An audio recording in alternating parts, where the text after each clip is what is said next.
Hey everybody. So earlier today I was sent a blog post of Lori Adorable where she responds to the fact that she's not a real radical feminist or a radical feminist at all. I could not respond because again it's just more bullshit, and when there's bullshit out there, there should be a response to it. That's just how justice works. Anyway, so let's just get into responding to this article. August 7th, 2011, in which I finally respond to the "you're not a real rad femme" thing. Alright.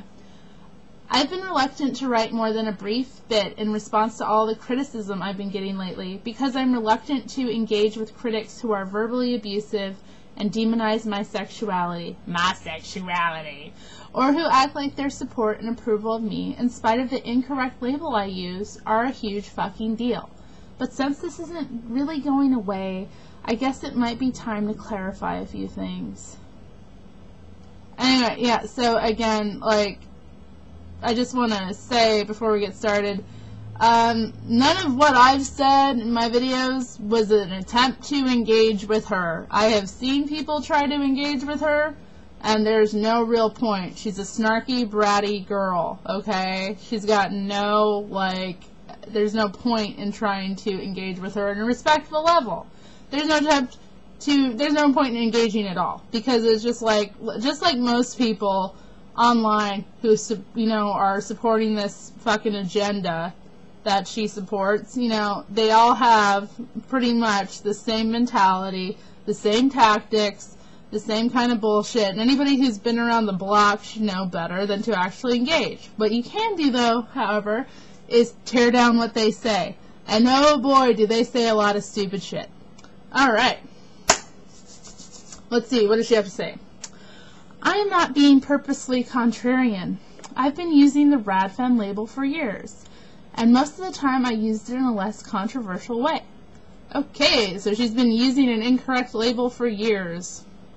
Not really an argument. I have deep ties to the term. Radical feminism brought me to social justice, and it did so by helping me to understand my own abuse. See, if she understood her own abuse, she would understand that she's reliving it over and over again, but she doesn't understand that. I didn't want to give up the label just because my sexuality had evolved. Her sexuality didn't evolve, it de-evolved. Alright? If it evolved, it would climb out of the shit instead of, engaging in this just big shit mud wrestling thing. And I realized the more that I read that I didn't have to, because there is such a thing as pro-kink and pro-sex work radical feminism. Bullshit there is. It has its roots at the very beginning of the movement. And it fits the necessary conditions of radical feminism, a belief that there is structural oppression of women, and that radical everyday actions that undermine traditional gender roles can undo this large-scale structural oppression. So we've already been over this in previous videos, right? Actually, the definition of radical feminism is not that structural oppression of women exists, and that can be subverted through radical everyday actions. That's not really the definition. Sorry. But despite that, I fail to see how doing this kind of sadomasochistic fucking schoolgirl bullshit porn really helps to subvert those gender roles at all, okay? I don't see how that, these traditional gender roles for women aren't just, housewife, mother, and homemaker, alright? That's not the only traditional gender role for women. There's another gender role for women that women have been pushed into, alright? And that's being a whore, alright? And neither of those two roles that women have been forced into throughout history are really in any way going to change things for women. Embracing those isn't really going to help us.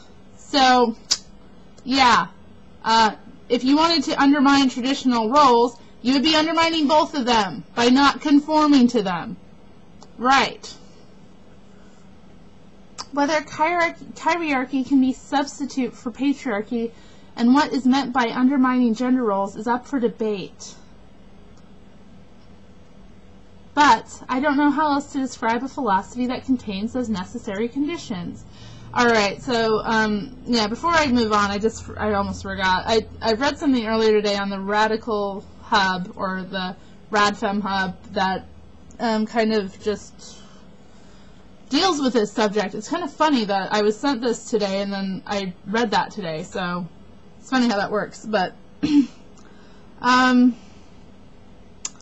yeah, this is in a post today, and I'll post a link to it in the low bar. Sorry, I need more coffee, I think. Many early feminists adopting 60s-style sexual liberation learned too late, but some admitted their mistakes in the hopes that future generations of feminists would not repeat their error. As Greer, that's Germaine Greer, discussed her personally painful experiences in developing feminist erotica in 60s London Soho district, she pointed out, sexuality might be the most subversive thing, but female sexual display, from the artistically tasteful to the most grotesque, is pure sexual conformism to the dominant male sexual paradigm. What we so painfully learned from the pointless surrender of our own privacy was this true extent of our powerlessness, and that female sexual display, whether hostile or seductive, submissive or dominant, is a weapon that can only inflict injury on the displayer. Alright, interesting, isn't that? So, yes, there was a time in before the development of kind of what became known as radical feminism, which dealt with sexual politics, that women were exploring this. Yeah, that's definitely the case.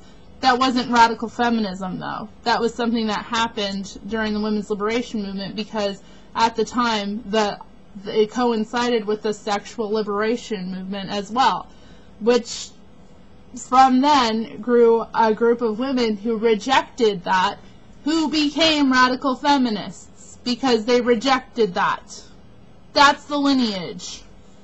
Just want to point that out there. There is no such thing as pro-sex work radical feminism, or pro-kink as she puts it as well. No. Sadomasochism, no. Prostitution, no. Okay? They just don't fit within that framework. Sorry. That's how it is. So she doesn't know how to describe a philosophy that contains those necessary conditions. Well, I don't know either, but I definitely know that radical feminism doesn't fit it. And most everything I do originates within them. There's nothing that you do that originates within them, because the stuff that you do, there she goes on to list it, they're the reason why I'm so conscious about expressing my very problematic exhibitionist, dominant, submissive, schoolgirl role-playing sexuality, which, no matter how it was formed, is very genuine, in ways that challenge as many common notions about women as possible. They don't really at all. How does that challenge? I should just keep reading this. Namely, that we can't be sexual, that our sexuality is coerced, that we aren't aggressive and assertive. Alright, I don't know any feminists, I don't know any people that are saying that women aren't sexual, that women can't have sexuality that isn't coerced, or that women can't be sexually aggressive or assertive. That's stupid. They are. They can be. So, no, nobody's saying that. God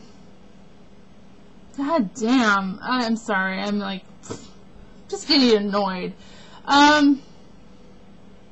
That's not the issue, I think. The issue is not that women are sexual or that we can be aggressive. Any trip to a singles bar will tell you that. The issue is that by being sexually aggressive and assertive and being overtly sexual in our culture, we're not doing anything to really help our own cause, because men like that and that's what they want. And if you're doing that, then you're making them happy. And, not that I want to make men unhappy, but,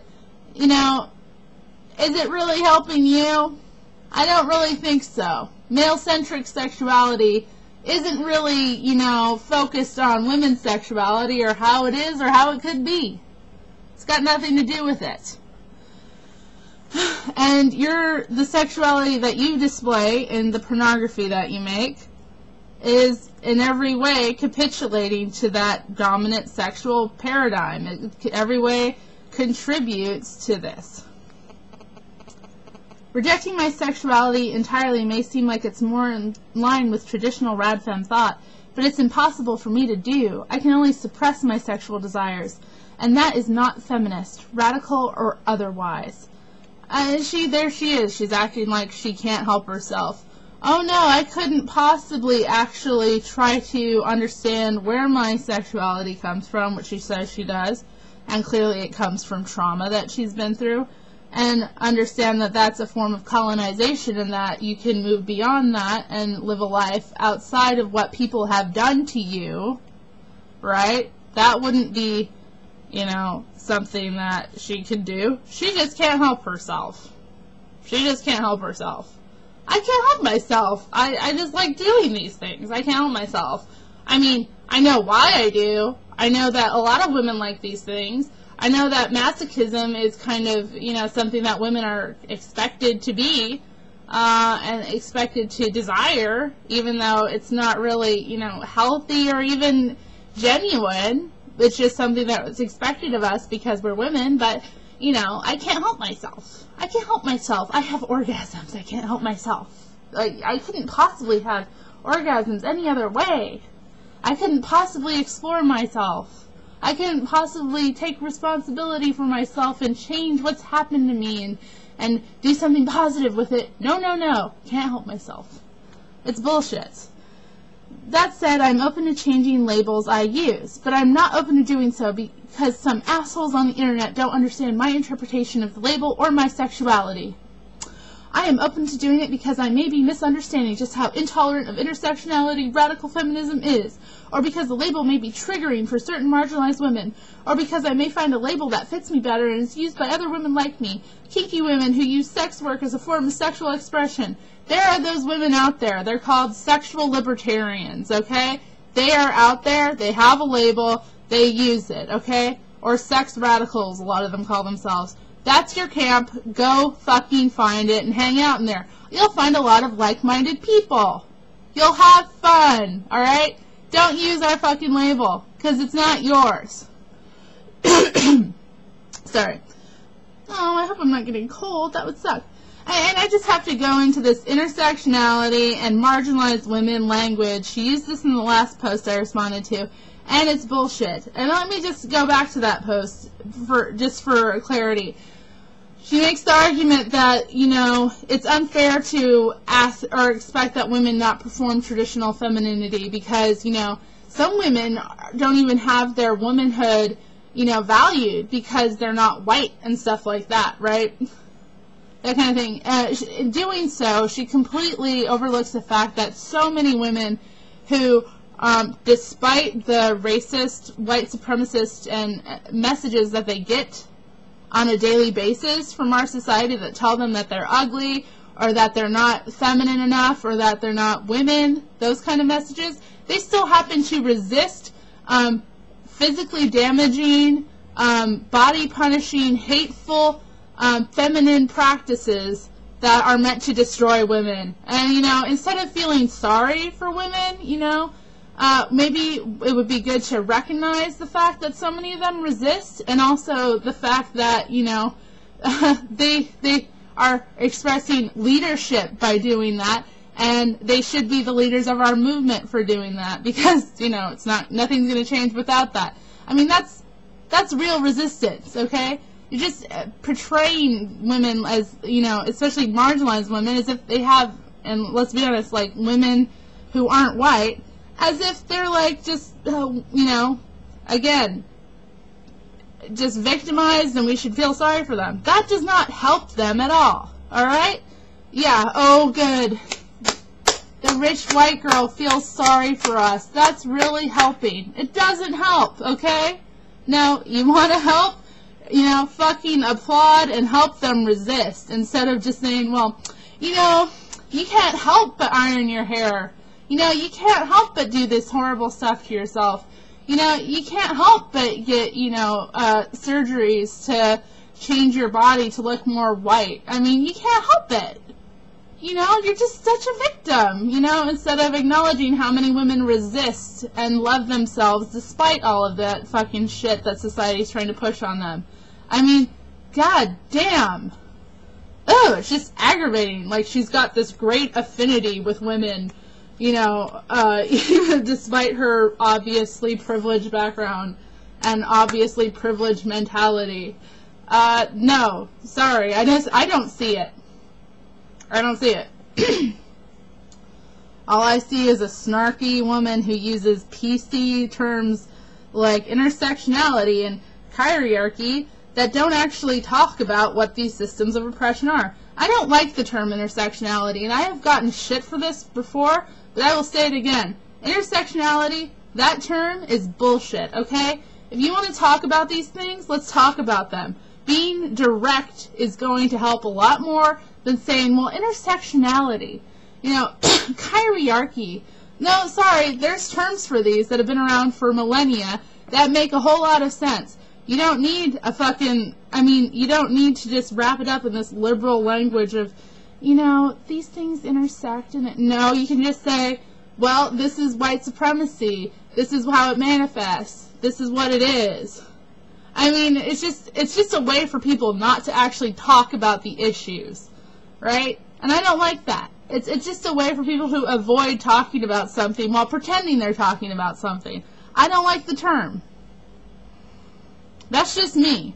Actually, no, it's not just me. I know a lot of women who do not like the term because it's that same bullshit. Let's pretend we're talking about something when we're not talking about something. Meh.